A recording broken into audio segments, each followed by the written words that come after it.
అందరికీ నమస్కారం అండి. ఈరోజు మినీ వ్లాగ్ వచ్చేసి ఏంటి అంటే, మా అమ్మ నాన్నలైతే ఊరి దగ్గర మాకున్న చిలకల దగ్గర నుండి కందికాయలైతే కోసుకొనొచ్చారండి. కొమ్మలు కొమ్మలుగా కోసుకొనొచ్చారు. ఎందుకంటే అక్కడ చిలకలో మనకిట్లా మంచిగా ఒక్కొక్కటి ఏరుకోవడానికి టైం ఉండదు.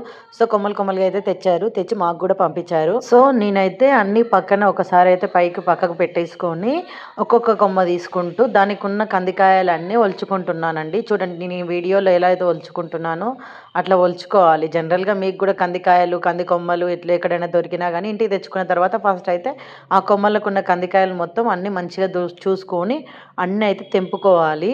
ఎందుకంటే మనము ఒక్కొక్కసారి కొమ్మలు ఇవి కాల్చుకోవచ్చు, ఉడకబెట్టుకోవచ్చు ఎట్లైనా తింటారు. కొమ్మలతో సహా తినలేము గదా! అందుకనేసి మనం మంచిగా కొమ్మలకున్నవన్నీ ఇలా వీడియోలో చూయిస్తున్నట్లయితే తెంపుకోవాలి. మనకు కావాల్సినన్ని తెంపుకున్న తర్వాత వీటిలో ఏమన్నా పుచ్చులున్నాయా, ఆకులున్నాయా అనేసి అన్నీ సైడ్‌కి అయితే వేసేసుకోవాలండి.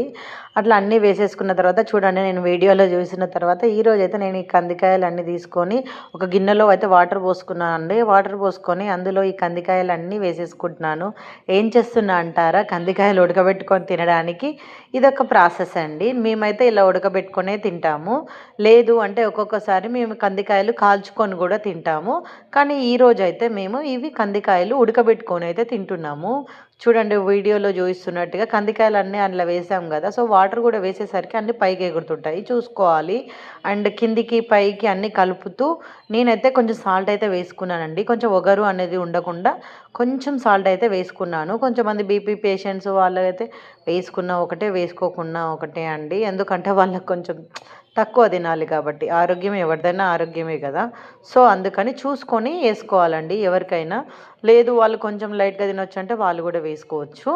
సో, ఇలా నేను వీడియోలో చూసినట్లయితే అంతా అయిపోయిన తర్వాత ఫైనల్ అవుట్‌పుట్ అయితే ఇది అండి. ఇలా ఉడికిపోతాయి కందికాయలు.